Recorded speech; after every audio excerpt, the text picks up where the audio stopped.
mawlidu waa la kala adkaaday lafta gareen iyo aadan fadhiidna way kala adkaadeen cabsida aad arkaysana waxaa keenaysa in la kala adkaaday oo xaaladii koonfur galbeed ay hal jaha u jeesatay wasiirada aad leedahay baabuur ciidan ayay raacaan danta ayaa ku qasbaysa laba sabab awgood waa marka hore horta maba haystaan gaadiid ay raacaan oo wax gaadiid oo gacan ugu jira malahan ayaga ayaan mushaar qaadan ilaa markii la magacaabay ciidankii ayaan mushaar qaadan oo xaalad adag oo dhinaca nolosha ayaa haysata inay raacaan baabuurtana waxaa keenaysa mar dadkii adigu aad maamulayso hadday ku nacaan oo ay ku ahaanaystaan war degdega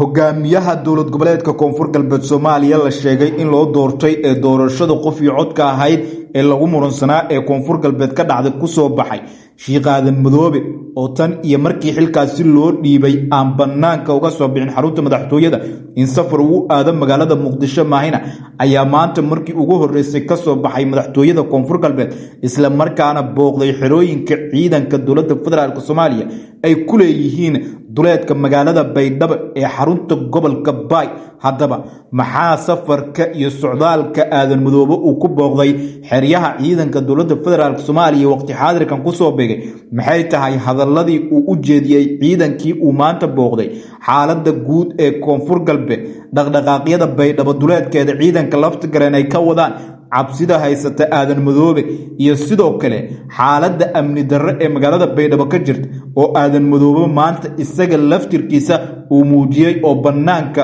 uu markii ugu horeysay keenay Aadan Madoobe ayaa maanta in ka badan 40 tikniko ay gelbinaysay markii uu booqanay xerooyinkii ku yaalay duleedka magaalada Baydhabo ee xarunta gobolka Baay ciidanka dowladda federaalka Soomaaliya ay degan yihiin soo dhawow waxaan kula wadaagi doonaa muuqaalada iyo sidoo kale hadaladii Aadan Madoobe uu meesha ka jeediyay iyo waraysi aynu la yeelanay mid ka mid ah wariyaasha sida dhow ula socday xaaladda koonfur galbeed Soomaaliya ha ilmaamin inaad muuqaalka like gareyso qaybta faallada aragtidaada ku dhiibo tallaabada Aadan Madoobe uu qaaday ayaa lagu tilmaamay inay tahay mid horay lafta gareen uu u qaaday xilligii magaalada Baydhabo lagala wareegay Aadan Madoobe majidkii lafta gareen ayuu mari doonaa oo Baydhabo ayaa laga saari doonaa mise waa uu difaacan doonaa magaalada Baydhabo sida maantaba uu sheegay muuqaalka qaybta faallada ee commentiga aragtidaada nagula wadaag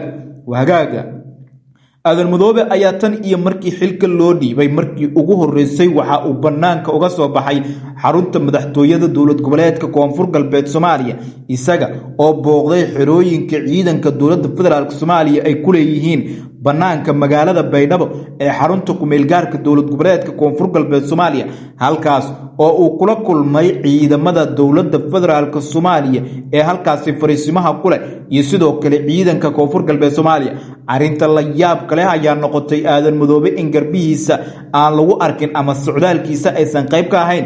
saraakiishiisa isaga markaasi la shaqeysay sida taliyaha madaxtooyada Niisho iyo taliyaha ciidanka birmadka koonfur galbeed ninka lagu magacaabo Sandheere iyo dhammaan saraakiisha kale ee koonfur galbeed garabka Aadan Madoobe halka ay garbihiisa ka muuqdeen saraakiisha ciidanka dowladda federaalka Soomaaliya kuwa harmacad gorgor iyo danab waxaana amnigiisa si gaar ah u sugayay ciidanka danab haddaba Aadan Madoobe socdaalkiisa iyo waxyaabaha waqtigan ku soo beegay Jamaal oo qadka ku jira ayaan ka wareystay Jamaal soo dhawow Aadan Madoobe markii ugu horeysay banaanka u soo baxay maxaa ku soo beegay banaan u soo bixista Aadan Madoobe iyo booqashada xeryaha uu maanta socdaalka uu ku tagay Aadan Madoobe abdu maasanta mawlid adiga daawadayaashaada sida muuqata Aadan Madoobe oo la ogaaday la xaqiijiyay inuu ku fashilmay hogaaminta dowlad goboleedka koonfur galbeed ayaa maanta markii ugu horeysay muddo halkaas oo ku sugnaa tan iyo markii xilka la siinayay oo ka soo doontay gudaha magaalada Baydhabo waxaa lagu arkay banaanka isagoo u soo baxay iyadoo waliba amnigiisa ay sugayaan ciidamada gorgor iyo danab oo kalsoonidii amniga ay meesha ka baxday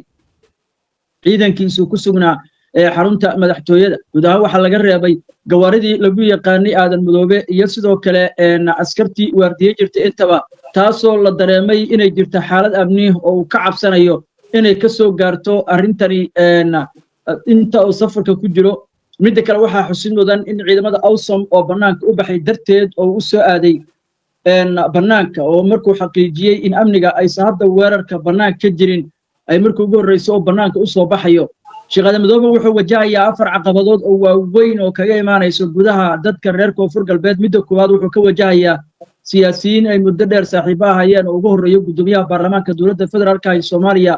iyo sidoo kale ciidamada ku soo gurmaya duleedka magaalada Baydhabo oo maalmihii ugu dambeeyay lafta garab aad u soo xoogaysanayay odayaashii dhaqanka ee kala dhaqaaqeen iyo siyaasiyiintii iyo taliyaashii la shaqeynaya oo dhammaantood shaqadii la wadi lahaa aadan madoobe marka waxaad moodaa inay tahay tani madadaalo inay tahay amar ka yimid villa Soomaaliya oo war madaxa kor u qaad iyo ismuujin ayay xaaladiisu maraysaa laakiin tayo kale oo ilaa hadda aadan madoobe laga dheehan karo tegitaankiisa maanta uu tegay duleedka ama xiriyaha ciidanka uu tegay haba yaraatay mawlidu ma jirto waa gartay markii uu booqday xerooyinka maxay tahay waxyaabihii uu sheegay askartii uu kula kulmay xerihii uu maanta booqday waxyaabaha uu kala hadlay waxay ahayd in la sugo amniga waxay ahayd in uu diyaar u yahay inuu kala shaqeeyo sidii amniga ay sugi lahaayeen oo uu sheegay inuu isagu gacan ka geysanayo sidii sifo kasta iyo qaab kasta u baahan yihiin in amniga deegaanka ay u sugaan uu garab ku siinayo sida la dareemayay aadan madoobe wuxuu wajahaya culays dhinacyo kala duwan leh oo ka soo wajahay dhinaca marka laga hadlayo dhinacyada diidan siyaasaddiisa oo aan ku qanacsanayn wuxuu guud ahaan laga dareemayay safarkiisa iyo socdaalkiisa cabsida weyn ee uu ku dareemayo gudaha magaalada Baydhabo oo taasoo muujinaysa in xataa ciidamadii amniga lagu aamini waayey baabuurtii bruufka ahayd ee raaxada isagoo lahaa lagu aamin waayey oo sababo ammaan awgood baabuur ciidan oo u raacay maanta wuxuu la soo baxay hab nin ciidankii wax ka garanayo waxaad dareemaysaa amnigiisa iyo safarkiisaba inay arrimo ciidan tahay oo gawaaridii ay qofku saareed in laga bedelo oo baabuur kale loo bedelo qof mas'uulihii taas ay muujinayso inay arrimo amni tahay oo ciidankii ay go'aankiisa la wareegeen qofka mas'uulka marna isaga ayaa ismaamula oo safarkiisa iyo meesha uu tegayo iyo gaariga uu qaadanayo iyo isaga xulashada iskale marna waa la maamulaa marka waxaa cad in safarkiisa maanta uu ku tegay xeryaha ciidamada ay ahayd mid ciidanka ay toos u maamulayeen amaba laga maamulayay villa Soomaaliya oo xog ahaan halkaasi laga maamulayay magaalada Baydhabo aad baa looga arkay dhibaato weyn ayayna ku noqotay soo bixitaankiisa isagoo ciidamadii la waardiyeynayo oo intaas culays ay jirta ayaa magaaladii haddana bandow laga dhigay xaalad adag ayaa la geliyay gudaha magaalada Baydhabo dadkii dhaqdhaqaaq ay loo diiday inkastoo dad tirsan markii hore ay magaalada ku hareen oo dadka ugu badnaa ee horeba uga tageen ee gudaha magaalada Baydhabo marka xaaladdu waxaad moodaa inay sii cakirmayso saacadba saacadda ka dambaysa waa gartay waxaa jira warar sheegaya in siyaasiga lagu magacaabo Xasan Eelay oo wasiirka xanaanada dowladda federaalka Soomaaliya wasiirada koonfur galbeed ee aadan madoobe uu magacaabay uu ku canaantay habeennimadii xalay ahayd in ay ismuujin sameeyaan in ay miidiyaha ka difaacaan dowlad goboleedka koonfur galbeed Soomaaliya in xaaladaha soconaya oo dhan ay ka hadlaan weerar lagu qaado lafta gareen la eedeeyo xaaladda koonfur galbeed waxa uu tilmaamay in looga baahan yahay in wasiirada ay difaacaan ma la isdhihi karaa waxay ahayd fariin si dadban uga socotay aadan madoobe oo ahayd war banaanka u soo bax oo ismuuji oo inaad koonfur galbeed hogaamiye tahay ha lagaa dareemo saad og tahay mawlidow waxaa xusid mudan saraakiil yar oo kooban iyo sidoo kale askar yar oo kooban ayaa tagta duleedka magaalada Baydhabo in maalin walba ciidan u tagaan in maalin walba askar u tagto in maalin walba halkaas ay noqoto goobta ugu camiran ee koonfur galbeed lagu sheekaysto ama lagu wada hadlo miidiyaha laga baahiyo waxaa u suurtageliyay warbaahinta marka waxaad moodaa qaybta propagandada iyo qaybta warbaahinta dhammaanba inay ka dhimato madaxtooyada iyo garabka aadan asax ee gudaha magaalada Baydhabo aadan 270 xildhibaan ayuu maamuli waayay oo sharci iyo nidaam oo kala xadidayo mala laga filayo inuu boqolaa in dad oo dhowr milyan ah oo reer koonfur galbeed oo maamulo asal looma geeyno wax maamulay waxa loo geeyay magaciyaal ahaan marka Xasan Eelay wuxuu istusinayaa inuu yahay milkiilaha dawladda tilaabo kastoo qaadana waxaad moodaa inaad oo cid gaar ah asagoo wakiil ka ahayn oo doonayo inuu mar walba muujiyo inuu yahay qof hogaamiya oo reer koonfur galbeed matala oo reer koonfur galbeed meesha u fadhiya oo reer koonfur galbeed danahooda ka shaqeynaya laakiin Xasan Eelay danihiisa gaarka ah ayuu u joogaa koonfur galbeed hadallada ka soo yeerayana waa hadallo aan u adeegayn midnimada iyo wadajirka bulshada reer koonfur galbeed mana laga filayo inuu Xasan Eelay qabto waxa ay bulshada koonfur galbeed maanta culayska saaran ay wax kaga bedelayaan laakiin waxa la dareemayaa inuu weli awdanihiisa ismuujinta oo wado madadaalo xoogan ayaa loo qaatay warkaas waa jiray wasiirada uu la hadlay taliyaal uu la hadlay odayaal uu la hadlay dhammaan wixii hadda ka dambeeyana waxaa laga filayaa in ay propagandada xoojiyaan oo ay warar sheegaan oo ay warbixino keenaan kuwaasoo lagu difaacayo aadanka fadhiidka ah jooga gudaha magaalada Baydhabo. waa gartay aadan madoobe soo bixitaankiisa maanta markaan ka nimaano magaalada Baydhabo wararku waxay tilmaamayaan in guud ahaanba ay dareemayso xaalad faaruq ah oo dadkii inta badan ay ka barakaceen cabsi weyn gudaha magaalada ay ka jirto wasiirada iyo mas'uuliyiinta garabka aadan madoobe ee koonfur galbeed waxaa la leeyahay inta badan waxa ay raacaan gaadiidka ciidanka waxaa la arkayay wasiirka maaliyadda garabka aadan madoobe wasiirka amniga wasiirka xanaanada xoolaha ee koonfur galbeed ee garabka aadan madoobe wasiirro tirabeela oo marka ay meelaha qaarkood ama xarunta wasaaradda ama meelo kale ay booqanayaan raacaya gaadiidka dagaalka si gaar ah gaadiidkan xabadda karin ee beebaha muuqaalo la baahiyay waxaa ka muuqanaya wasiiradaas oo gaadiidkaas ka degaya oo xarumaha iyo meelaha ay booqanayaan gaadiidka ku tagaya maxay tahay cabsida intaa la eg ee magaalada Baydhabo ka jirta ee keentay in wasiiradii xitaa ay ku safri waayaan gaadiidkii loogu talagalay ee madaxdu ay raaci jirtay ee magaalada Baydhabo lagu dhex wadan jiray muddo 7 sano kadib magaalada Baydhabo maxay tahay xaaladan amni ee la dareemaya halkaysa ka imaanaysaa mawlidu waa la kala adkaaday lafta gareen iyo aadan fadhiidna way kala adkaadeen cabsida aad arkaysana waxaa keenaysa in la kala adkaaday oo xaaladii koonfur galbeed ee hal jaha u jeesatay wasiirada aad leedahay baabuur ciidan ayay raacaan danta ayaa ku qasbaysa laba sabab awgood waa marka hore horta maba haystaan gaadiid ay raacaan oo wax gaadiid oo gacan ugu jira malahan ayaga ayaan mushaar qaadan ilaa markii la magacaabay ciidankii ayaan mushaar qaadan oo xaalad adag oo dhinaca nolosha ayaa haysata inay raacaan baabuurtana waxaa keenaysa mar dadkii adigu aad maamulayso hadday ku nacaan oo ay ku ahaanaystaan oo ay aragtidaadu dhibayso oo codkaaga uu dhibayo oo in lagu qasbay og yihiin cidna ma maamuli karto iska dhaaf wax kale canigu aad dhashay xoog kuma heli karto marka waxaad moodaa aadan madoobe iyo kooxda la shaqaysaba inuu gabalkoodu sii dhacayo waxaa maanta ii muuqanaya astaamihii lafta gareen sida la socota lafta gareen maalmihii uu baxayay wuxuu bilaabay booqasho ciidamo kormeer amisoon u tegis hawl ayuu bilaabay aadan madoobe indhihii lafta gareen ee socdaal ku jiray ayuu u eg yahay hal shir jaraa'idanka sugoon oo leeyahay dowladda ma aqoonsani laakiin wax kale u dhiman ma laha dhammaan astaamihii iyo calaamadihii lagu yaqaanay calaamadihii lafta gareen markuu baxayay ayaa ka soo ifbaxaysa marka waan arki doonaa saacadaha soo socday isay wax isku bedelaan laakiin si guud marka loo fiiriyo oo si hoose arrintaan u eegno aadan odayaashii gacanta kuma hayo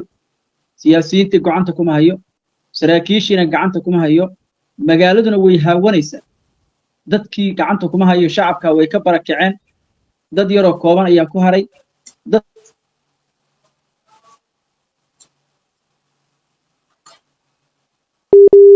waxaa xusid mudan dadkii oo koonfur galbeed ee ka baxay magaalada Baydhabo in xaalad adag oo bini'aadanimo ay bannaanka ku wajahayaan cabasho badan ka soo yeerayso oo ay leeyihiin xaaladda nabadda deegaanka ku soo celiya si aan deegaanka naga ugu soo laabanno marka xaalku wuxuu marayaa meel aad u adag runtii waa tahay ugu dambayn maxaa laga filan karaa xaaladda koonfur galbeed marka aad qiimeyso marxaladda aadan madoobe uu ku sugan yahay adoo soo koobaya lafta gareen awood ma u leeyahay suuragalse ma tahay in mar kale magaalada Baydhabo uu la wareego madaxweynihii koonfur galbeedna uu ahaado aadan madoobena meesha uu ka baxa dowladda federaalka Soomaaliya haddii mar aadan madoobe meesha uu ka baxa lafta gareen uu la wareego waxay ka dhigan tahay in si wada jir ah looga adkaaday marka aad fiiriso xaaladda lafta gareen suuragal ma tahay magaalada Baydhabo uu dib ugu noqdo uu la wareego waliba horta arrinta xusid badan waxay tahay in dhabta looga hadlan ay tahay